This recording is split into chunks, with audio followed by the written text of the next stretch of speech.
after the test. Okay. Okay, so we will start the new system, the urinary system. First, we'll talk about the parts of the urinary system. Then we'll talk about the functions of the urinary system.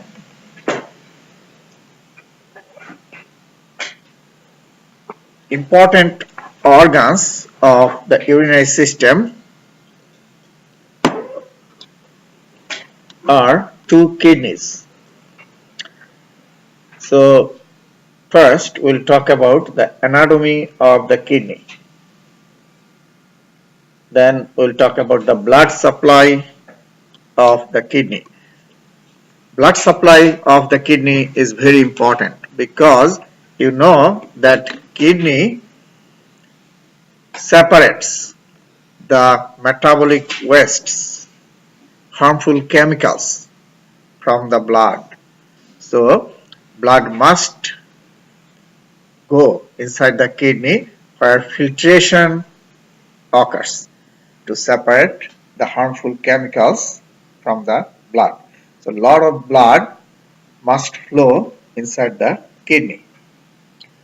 More blood will flow inside the kidney, more filtration will occur, more harmful chemicals will be separated. That's why we need to know the blood supply of the kidney. Each kidney has about 1,000,000 nephrons. Nephrons are the functional units of the kidney.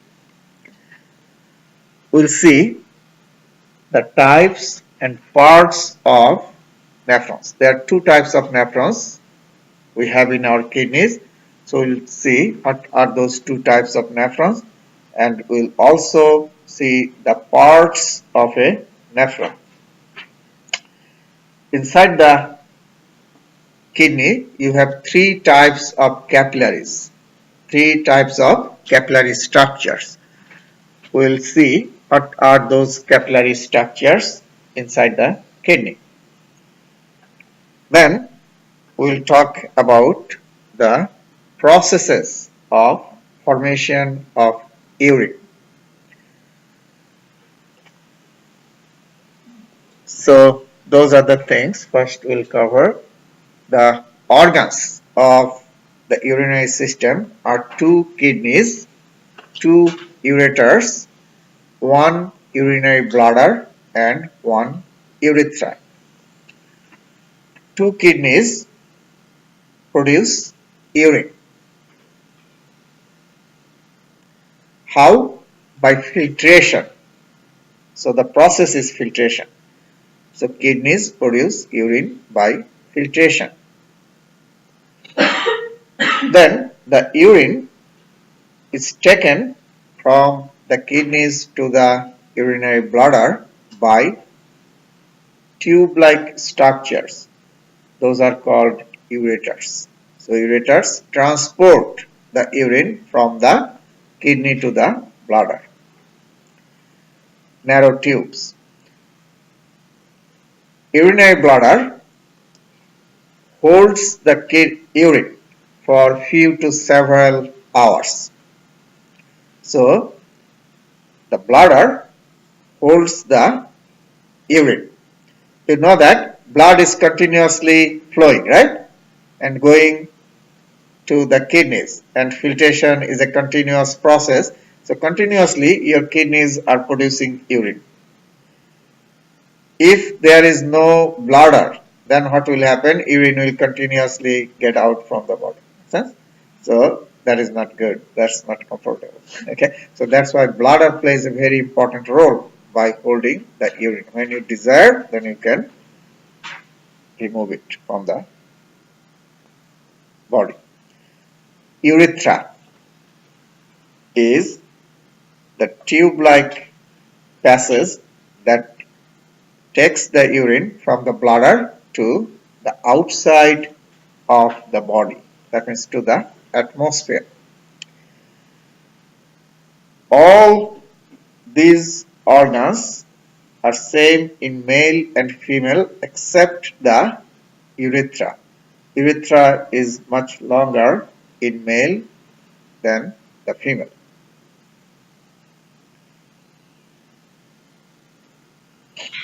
Functions of the kidneys: removal of toxins and metabolic wastes by filtration.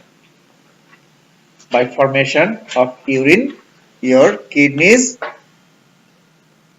remove the metabolic wastes and toxins.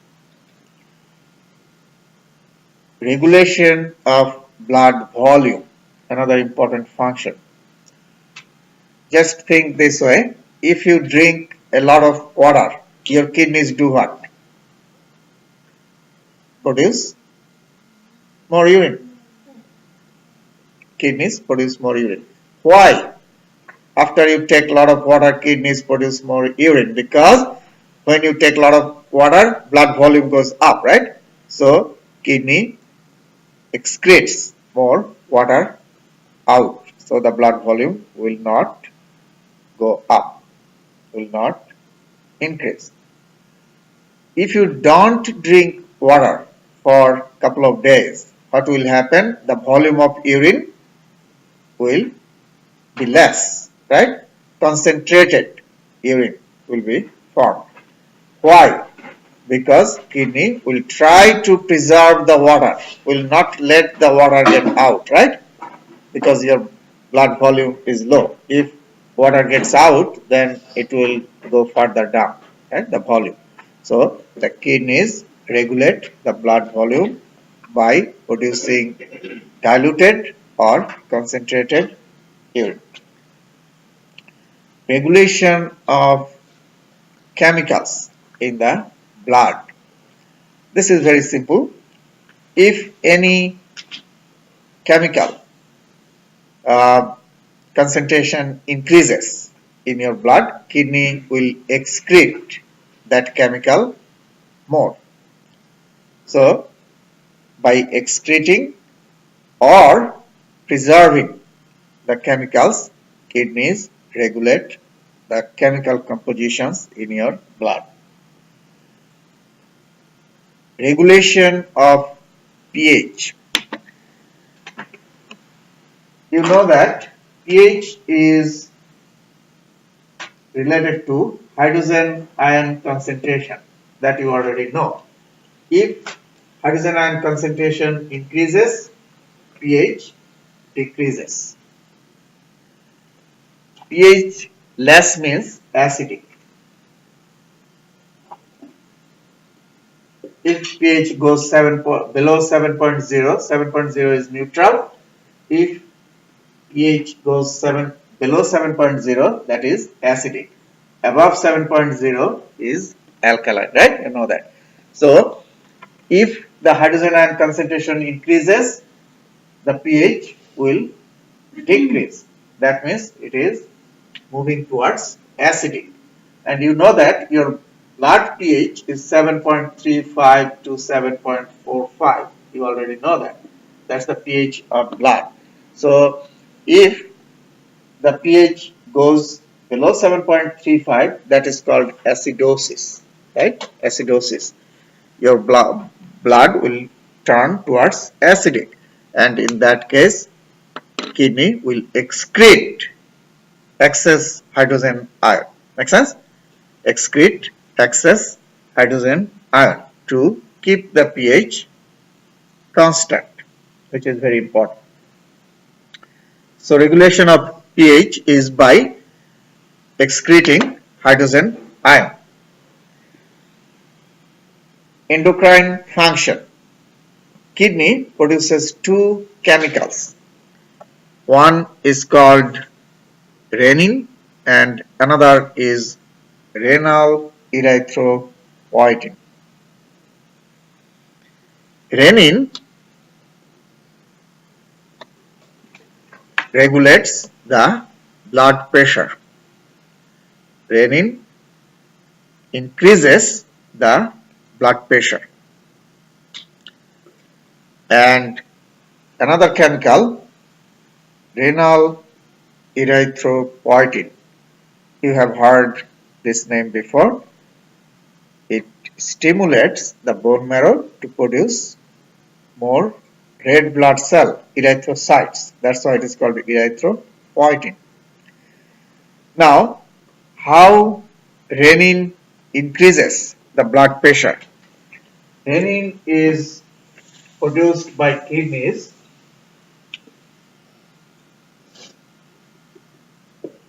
and renin converts the angiotensinogen. This is a chemical in your blood. Renin converts the angiotensinogen to angiotensin 1. Okay, and then angiotensin 1 is converted to angiotensin 2.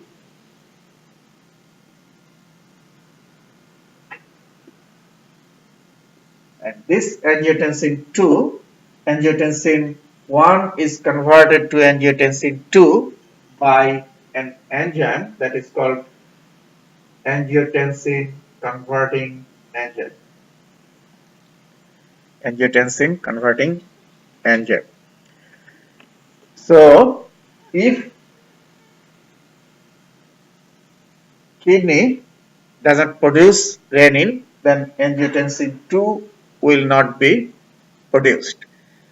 Angiotensin 2 does what? Causes generalized vasoconstriction. Generalized vasoconstriction. That means constriction of blood vessels everywhere, generalized in your body. So angiotensin 2 causes the vasoconstriction everywhere in your body. Now you tell me, vasoconstriction will increase or decrease the blood pressure? How about this side? Increase the blood pressure, right? We have talked about that before. So that's how the renin helps to increase the blood pressure. So when the renin should be released? When the blood pressure goes down, the kidneys will release renin, and that will help to produce angiotensin 2. Activation of vitamin D. With the help of sun, your skin produces a chemical called cholecalciferol. Have you heard that before? Yeah. Cholecalciferol then goes to the kidneys, because cholecalciferol is an inactive form. Inside the kidney, it is converted to calcitrol. So, kidney converts the inactive cholecalciferol to active calcitrol. Calcitrol is the active form of vitamin D. Cholecalciferol is inactive or precursor of vitamin D. So you see, kidney helps in the synthesis of vitamin D. Now, just think that from the skin, cholecalciferol is going to the kidneys, right? From the skin, blood is taking the cholecalciferol to the kidneys, where it is converted to calcitrol. Now, why the cholecalciferol is not going to liver or pancreas? Because kidney produces the converting enzyme that will convert the cholecalciferol to calcitrol. Make sense? That's why it is going there. Anatomy of the kidney. Kidneys are retroperitoneal organs. That means they are located outside of the peritoneal cavity. In last lecture, I showed you the peritoneum. So you must remember this is the abdominal cavity, and you know that parietal peritoneum is attached to the wall like this and then goes inwards and forms the visceral peritoneum.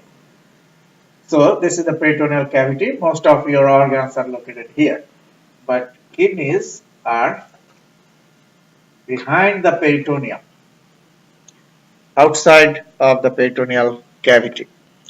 That's why we say retroperitoneal. Located in the lumbar region. You know that this is the lumbar region of the body here. And right kidney is slightly lower than the left. Why right kidney is slightly lower than the left? Because you know that just above the kidney, above the right kidney, you have the liver, and right lobe of liver is much bigger than the left lobe, right? So when the right lobe of the liver grows, it pushes the kidney down, right kidney. So to give space to the right lobe of the liver, the right kidney descends downwards. Renal hilum. The area in the kidney where the ureter, renal blood vessels, that means renal artery, vein, lymphatics, nerves, those structures are passing through. So this is the kidney, and you know that ureter is attached here, renal artery, renal vein, nerves and lymphatics. Those structures are passing through this area, and this area is called the hilum of the kidney or renal hilum. Now, if you cut the kidney and see inside, what you will see inside the kidney, the outer part and inner part. The outer part is called the cortex and the inner part is called the medulla. Okay, outer cortex, inner medulla. Now, in the medulla, you will see pyramid shaped structures. Those are called renal pyramids, triangular pyramid shaped structures. So these are renal pyramids. And in between the pyramids, you have columnar structures like this.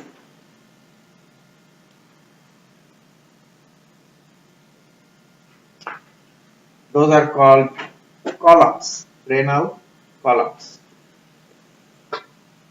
Okay, so in the medulla you have renal pyramids, and in between the pyramids you have the columns.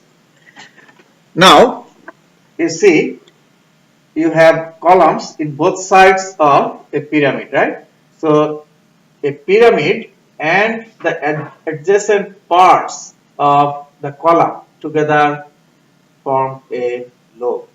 So a pyramid and half of this column and half of this column, right? So adjacent columns, part of adjacent columns together form a lobe.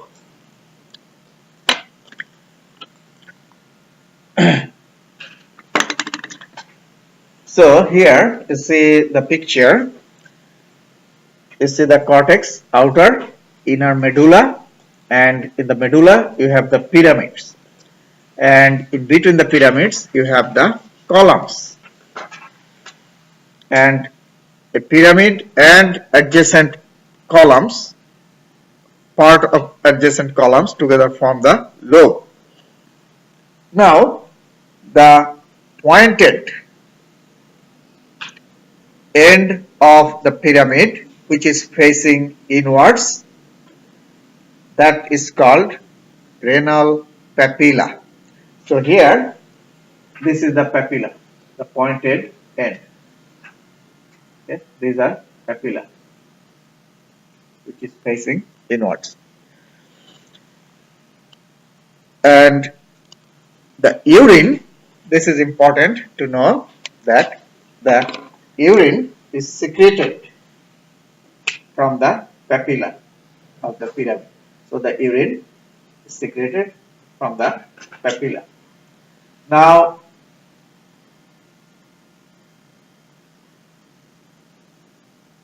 the urine from the papilla is taken into a cup-shaped structure like this. So papilla is here, you see, this is the papilla, and you have a cup-shaped structure like this, and from the papilla the urine is secreted and enters into that cup-shaped structure that is called the minor calyx. Minor calyx. So urine from the papilla first enters into the minor calyx here. This is a minor calyx. This is another minor calyx, right? So urine will first enter into minor calyces, plural. And then minor calyces give the urine to the major calyx. Major calyx. And then from the major calyces, urine enters into the renal pelvis. So you see here, these are minor calyces, and this is the major calyx, and all major calyces give the urine to this area that is called the renal pelvis, and from there the urine enters into the ureter. So that's how the urine flows. Papilla secretes into minor calyx, minor calyces give to the major calyx calyces give to the renal pelvis, and renal pelvis gives to the ureter. Make sense? Ureter takes to the urinary bladder, and urethra takes to the outside of the body. Is it clear? Okay.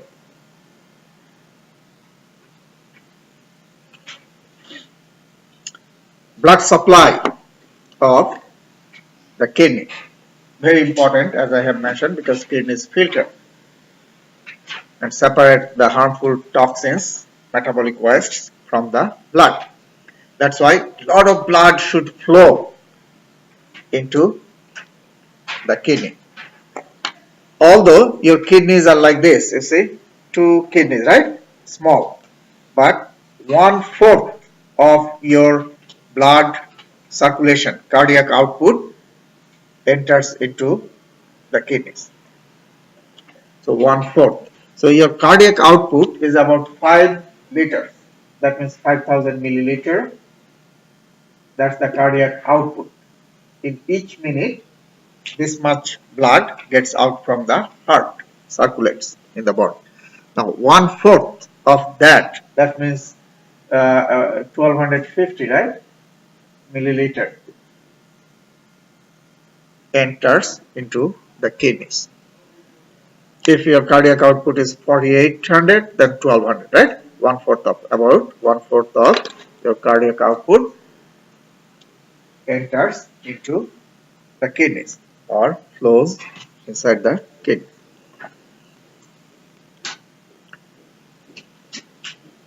You need to know how blood flows inside the kidneys, how the blood vessels are organized inside the kidney. You know that from the abdominal aorta, right, renal arteries arise and enter into the kidneys, right and left. Just immediately before the renal artery enters into the kidney through the hilum, it divides like this, anterior posteriorly, okay, into two segmental arteries, anterior and posterior segmental arteries. Then inside the kidney, the segmental artery gives branches, produce branches, and those branches you see here, segmental artery. These are segmental artery. From segmental artery, the branches enter into the columns. Segmental arteries, the branches of segmental arteries enter into the columns in between the pyramids, and those arteries are called interlobar arteries. In between the lobes, you remember the lobe, a pyramid and adjacent columns. So the arteries are in between the lobes, right? In the middle of the column. So those are called the interlobar arteries. And then what happens? So interlobar arteries are here in between the pyramids, in between the lobes. And then what happens? The interlobar gives branches, and those branches start to run through the base of the pyramid in between the cortex and medulla. And these are called arcuate arteries. Okay, so runs along the base of the pyramid like this. So these are arcuate, and then from the arcuate artery, several branches arise like this. And these arteries, you see, are in the cortex, right? These arteries are in the cortex. So these are called cortical radiate arteries. Cortical radiate arteries. And then what happens? From the cortical radiate arteries, arterioles, that means smallest arteries, arise. These are called efferent arterioles. Okay, so from cortical radiate you get the efferent arterioles, smallest arteries inside the kidney. Just remember this much. We'll come there again. So renal artery divides into what? Two segmental. Very good. And the branches of segmental are called what? Interlobar, because they are in between the lobes. And then interlobar gives branches, and those branches run along the base of the pyramid. Make sense? Those are called what? Arcuate. And from the arcuate, several branches arise. Those are called cortical radiate, because those are in the cortex now, right? And from the cortical radiate, smallest arteries, those are arterioles, arise. Those are called the efferent arterioles.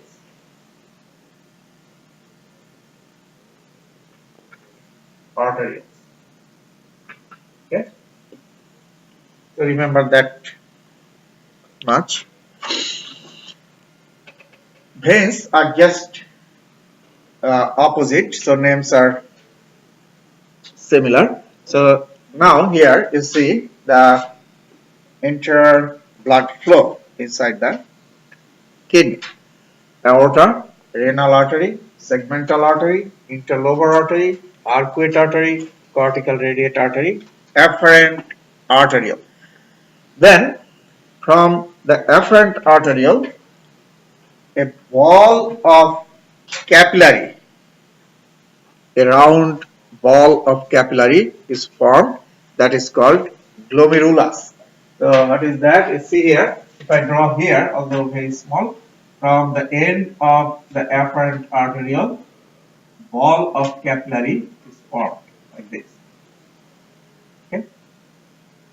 So let's see this part, make it bigger. So this is the cortical radiate, this is the efferent arteriole, this is the ball of capillary, and that is called the glomerulus. Okay? Tuft of capillary or ball of capillary, TUFT, tuft of capillary or ball of capillary.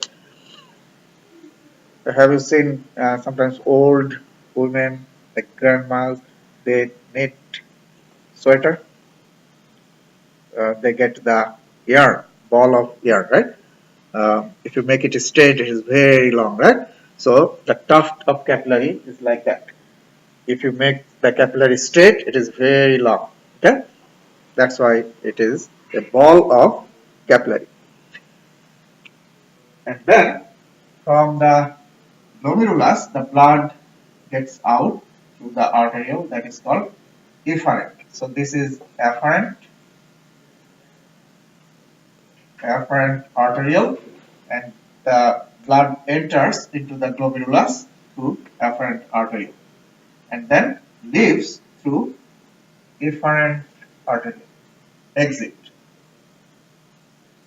arteriole. Okay, and this is the glomerulus ball of capillary. And then the blood enters into two types of capillaries, peritubulary capillaries and vasa recta. Now you remember at the very beginning today I said that inside the kidney you have three types of capillaries. Do you remember that? Three types of capillaries. So we now got those three types of capillaries. One is the glomerulus, tuft of capillary, and peritubular capillaries and vasa recta. Those are three types of capillary structures inside the kidney. Glomerulus, peritubular capillary, vasa recta. We'll talk about those more. Just know that those are three sets of capillary structures. Now, from the peritubular capillary and vasa recta, the blood will enter into the venous system. You know that arterial system, right, ends in the capillary and then venous system starts. So after the capillaries, the venous system starts. First, the blood enters into cortical radiate vein, then arcuate vein, interlobar vein, renal vein. Now, should the blood go back into the aorta? No, because aorta is the artery, right? So blood, the venous blood will enter into the vena cava, inferior vena cava. Okay, so that is the entire blood circulation inside the kidney. Now, we'll see the nephron, functional unit of the kidney. I have already mentioned each kidney has about 1 million nephrons. So, in two kidneys, you have about 2 million nephrons. And each nephron can produce urine individually. Make sense? That's why it is called the functional unit. What's the function of the kidney? Production of urine, right? Production of urine. If I say functional unit of kidney, that means that unit must be able to produce urine, because that's the functional, we are saying unit. So each nephron can produce urine. So just now think that you have million of nephrons and each one can produce urine. So how beautifully, how smallest structure a nephron is, and it can produce urine.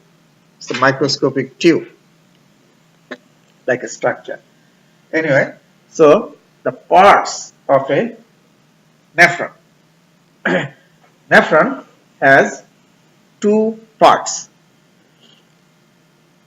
renal corpuscle and renal tubule. Why don't you change number 1, the glomerulus, to corpuscle? Renal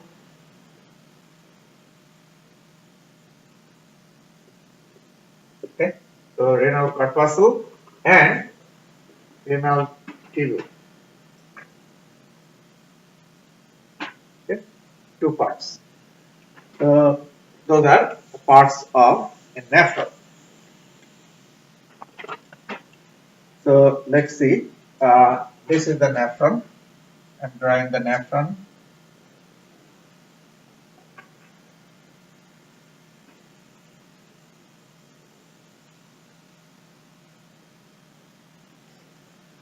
Okay. So this is a nephron.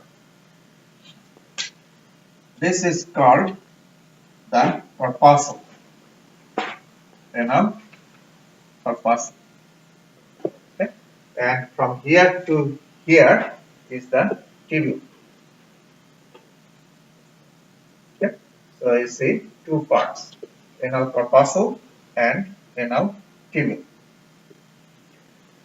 Now, corpuscle consists of two structures. You see here, this is the glomerulus, you already know that, right? The tuft of capillary or ball of capillary, and the Bowman's capsule or glomerular capsule. This is called the Bowman's capsule or glomerular capsule.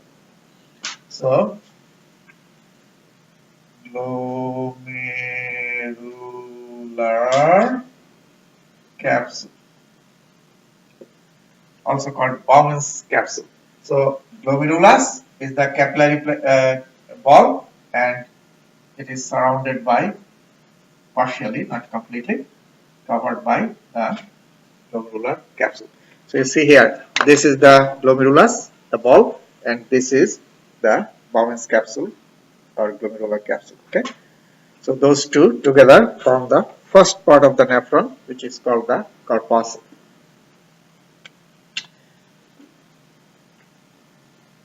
What happens here? You see that blood through efferent arteriole enters into the glomerular capillary or glomerulus, and blood circulates there inside the glomerulus for a long time or very short. What do you think?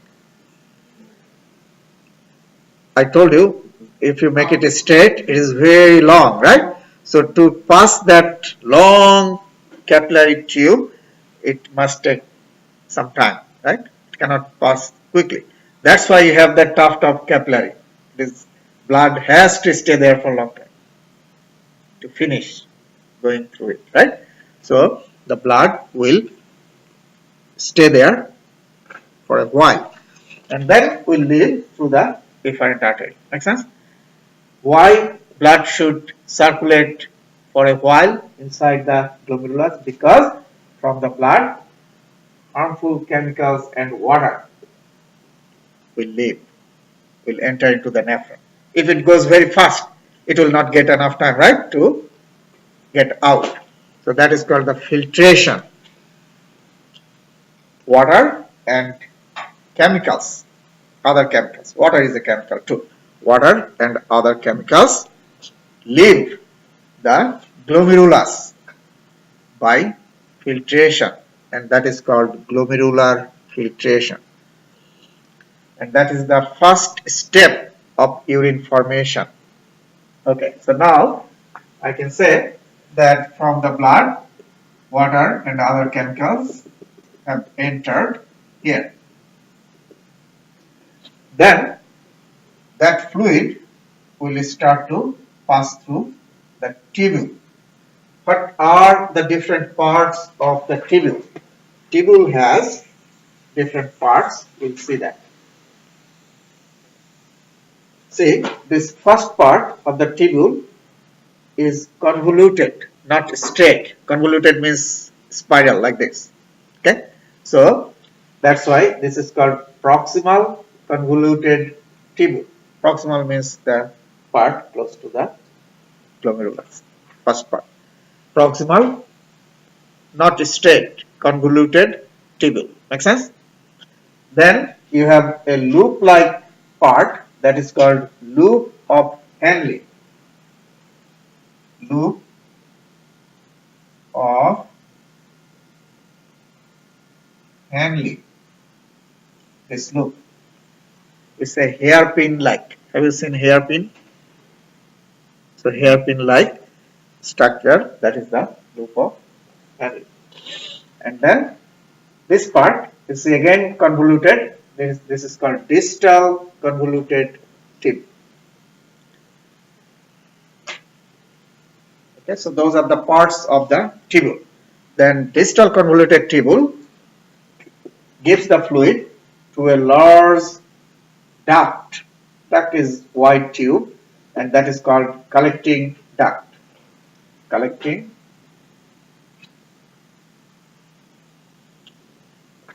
duct does what? Its name is telling you. Collects. Collects the fluid or urine. That means what? This is one nephron will give the urine to the collecting duct or fluid to the collecting duct. Another nephron here will also do the same thing. Will give the urine here. Another nephron from here will give the urine here.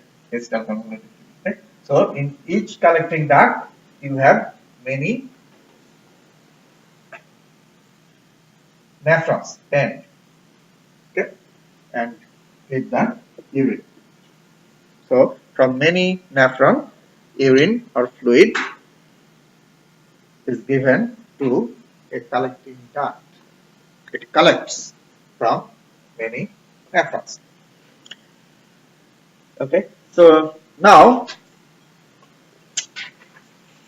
you have seen the filtration. This is the filtration called glomerular filtration, right? So this is number one. First step of urine formation is glomerular filtration. Okay, that is first step of urine formation. Then what happens, you see, the urine or fluid starts to pass through the tube, right?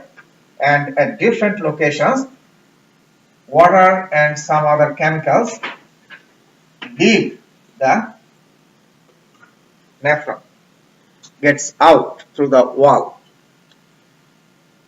and that is called reabsorption. Reabsorption. Okay, that means water and other chemicals are taken back into the body. So reabsorption, leaving the nephron means going back into the body. You have to remember, this is very important. Leaving the nephron means leaving the tube through the wall means going back into the body. And staying in the tubule or nephron means getting out from the body as urine. Make sense? So anything that will remain inside the nephron will get out as what? Urine. Will get out as urine. If while the fluid is passing through the nephron, if reabsorption occurs, that means it is going back to the body. So reabsorption is going back. So number two process is reabsorption. It's a tubular reabsorption because it occurs through the wall of the tubule, in the tubule part. And also what happens in few areas, opposite of reabsorption occurs. That means chemicals enter into the tubule through the wall. So you see the red one is leaving, getting out from the tubule. That is the reabsorption. And also what happens in some areas, chemicals enter into the tubule, and that is called secretion. So secretion is just opposite of reabsorption. Make sense? So those are the three processes of urine formation. First is what? Number one. First is what? Glomerular filtration. Second is reabsorption, and third is secretion. Reabsorption means what? Going back into the body? Yeah. And secretion is leaving the body, getting out from the body. because it is opposite, right? So now you tell me, if water is reabsorbed,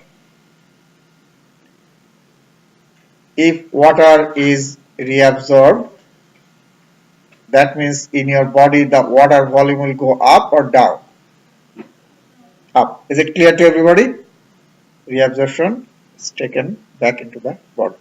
Now, if sodium or for example hydrogen ion is secreted a lot, that means hydrogen ion concentration in your blood will go down or up? This side. If secretion occurs, then it will go up or down? Down, because it is opposite of reabsorption, right? If more hydrogen ion is secreted, your pH will go up or down? pH is opposite of hydrogen, right? More hydrogen means what? pH is less, or yeah, you're right. pH is less, right? Right. More hydrogen means pH is less. Right. Now, if hydrogen leaves, that means hydrogen is going down, so pH will go up, will become alkaline, right? Will move towards alkaline. You know that, just connecting. Okay. So now you know why secretion is also important, right? If hydrogen ion concentration increases, your body will become acidic, right? In that case, kidney has to secrete. That means excrete the hydrogen ion from the body. Okay, so those are the three processes take place in the nephron to produce urine. Now, you see what happens.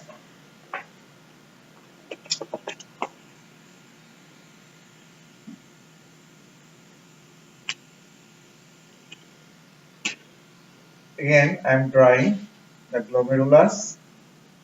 This is the nephron.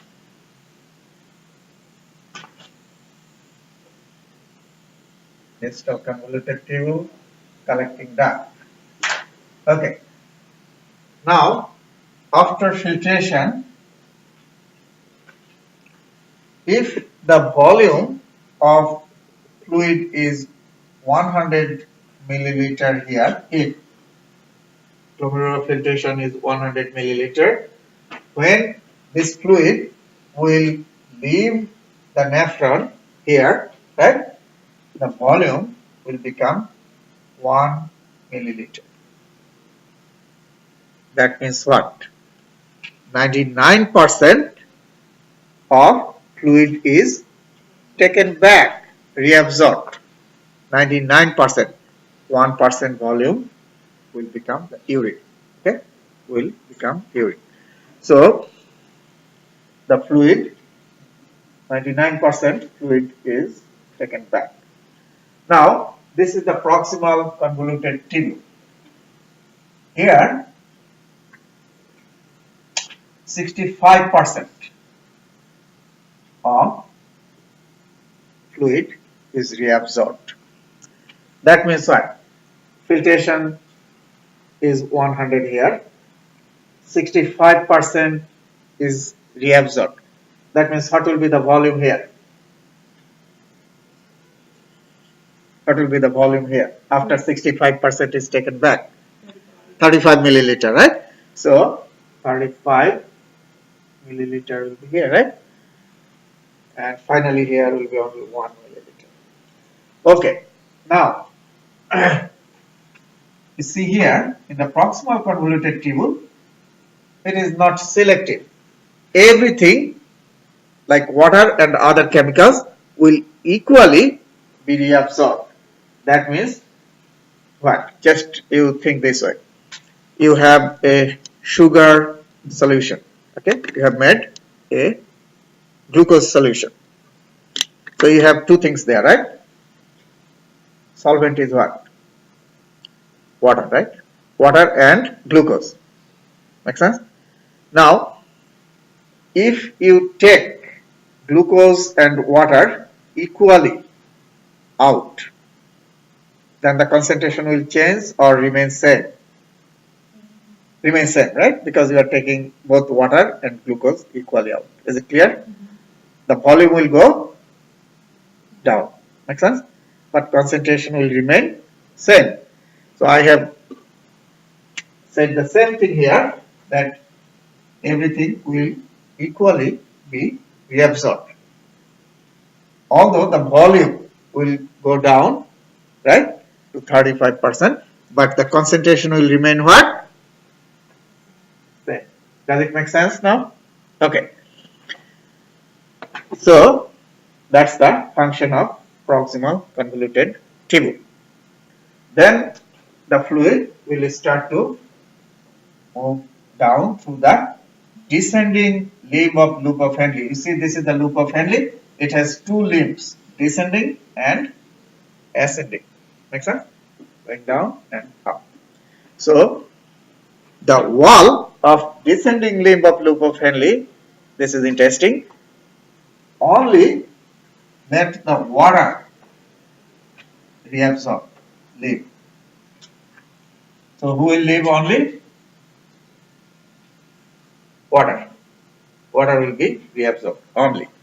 Now you tell me, you have again that solution, glucose solution. If you only take the water out, in this solution the concentration will go up or down? Will increase or decrease? If you take only the water out, increase, right? Concentration will go up because glucose is remaining there. You are taking the water part out.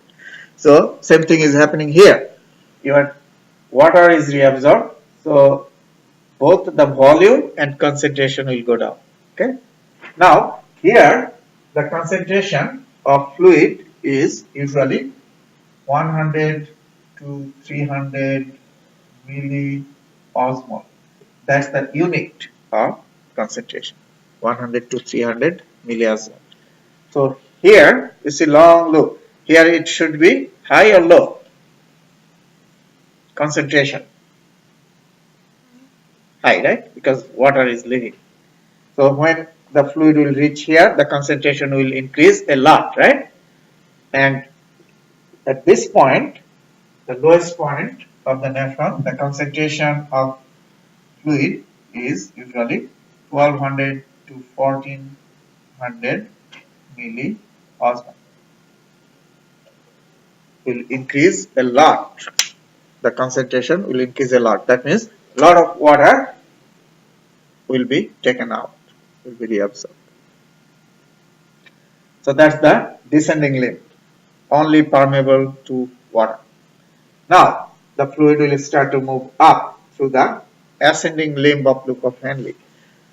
This wall, interestingly, is not like this one. This one will not let water get out. Okay, impermeable to water, but it will let out the sodium, chlorine, potassium.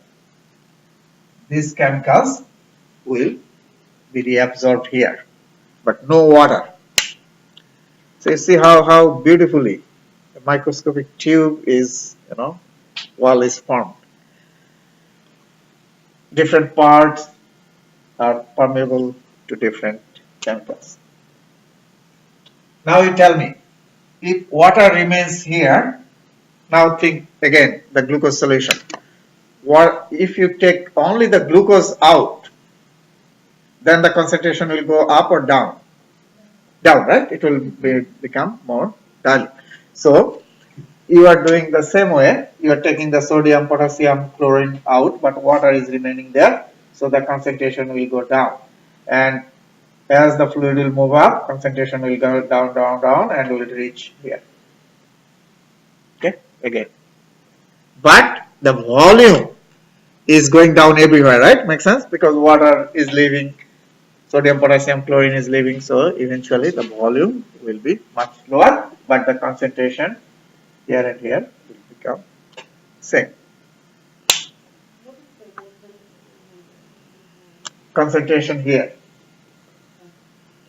in the top part. Okay. So now you got the loop of Henle. So the first part of the nephron, that means proximal convoluted tubule and loop of Henle, these parts of the nephron are not sensitive to any hormone. Hormones cannot work there. Not sensitive to any hormone. But the last part of the nephron, that means you see here, the distal convoluted tubule and collecting duct, these two structures are very sensitive to hormones. Very sensitive to hormones. Which hormones work on these two parts? The hormone works on distal convoluted tubule is the aldosterone.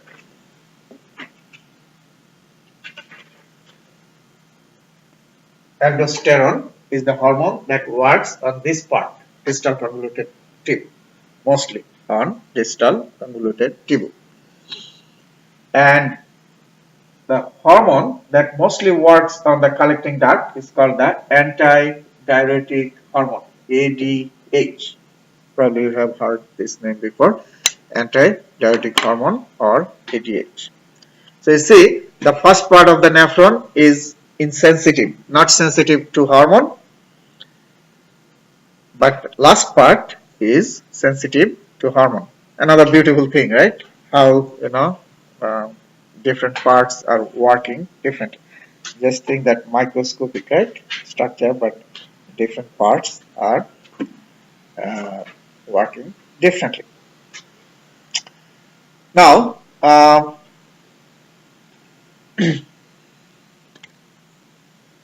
we have talked about these different parts, descending limb, ascending limb, of loop of Henle. Okay. Let me finish this part, then we'll go back. We can skip some slides. Aldosterone comes from the adrenal cortex. You remember adrenal gland sitting on the what? Top of the kidneys, right? Have you heard adrenal gland before?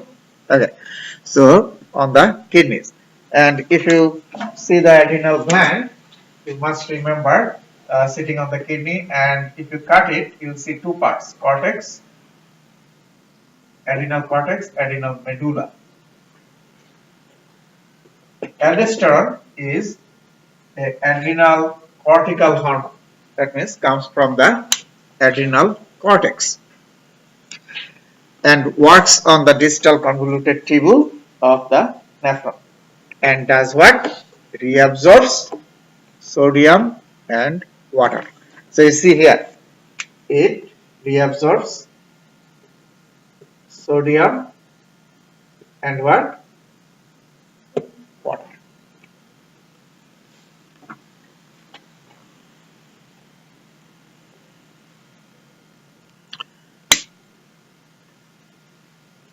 Antidiuretic hormone is a posterior pituitary hormone.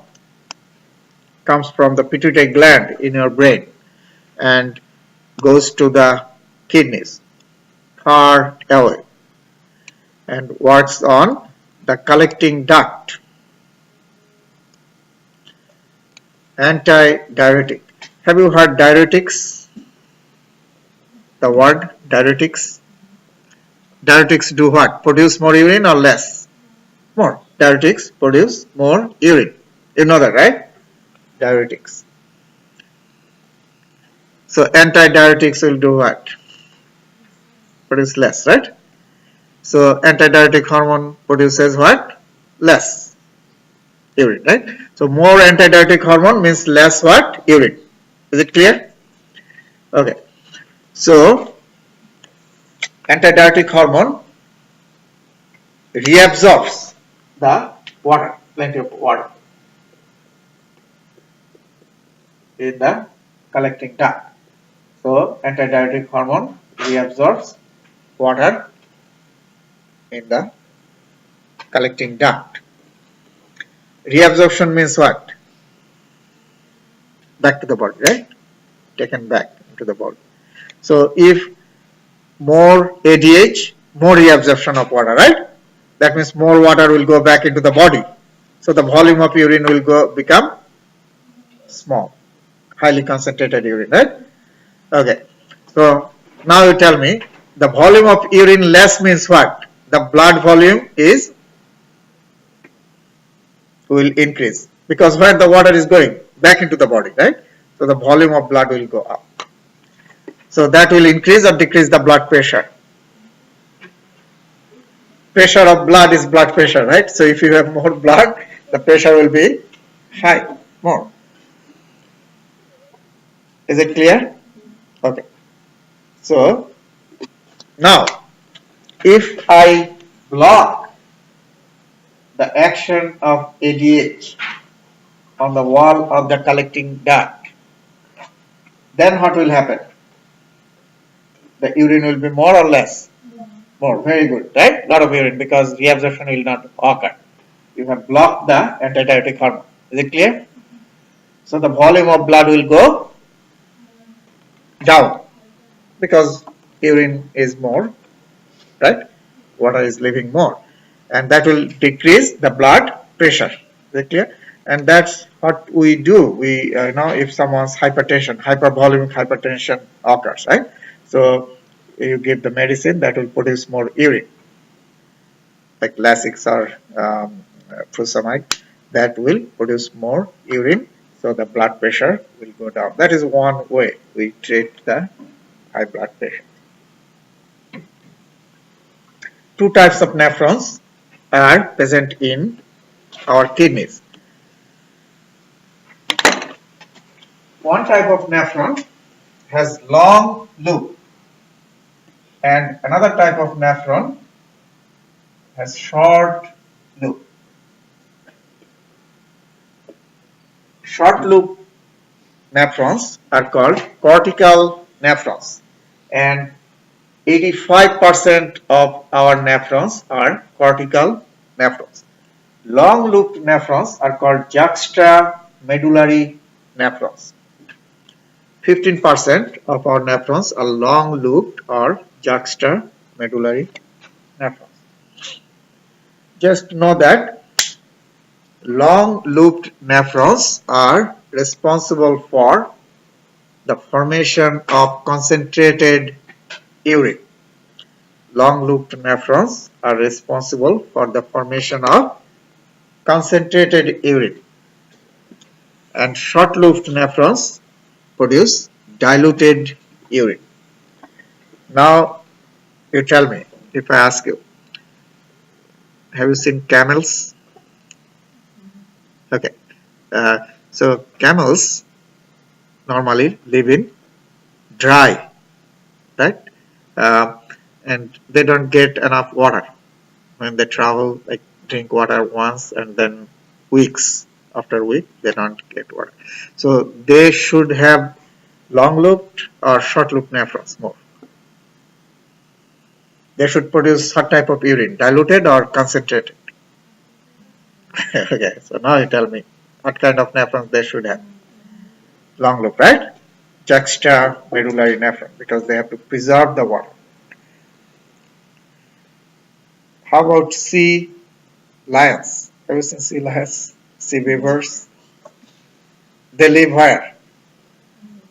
In the water, right? So they don't need to preserve the water. So they should have more short loop nephrons. They don't need many long loop nephrons. Here you see two nephrons, short looped in the left side and long looped in the right side. Now you must remember that three types of capillaries are present in the kidney. We have talked about that before. And one is this ball. This is called what? Glomerulus. Very good, right? So this is one. and this is the efferent arteriole, and that goes and forms a capillary structure around the short-looped nephron, and this capillary structure or capillary is called peritubular capillary around the short-looped nephron, short loop of Henle. Now, the efferent arteriole that runs along the long loop, this one forms a capillary structure around the long loop. This is called vasa recta.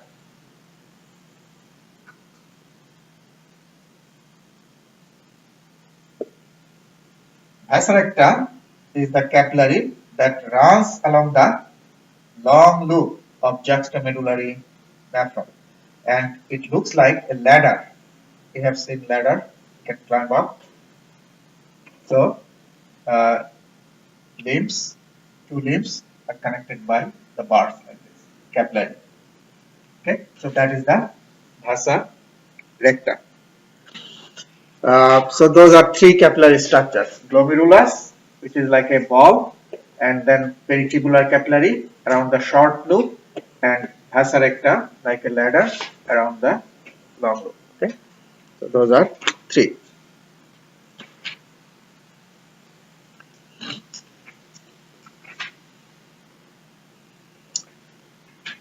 Let's stop here.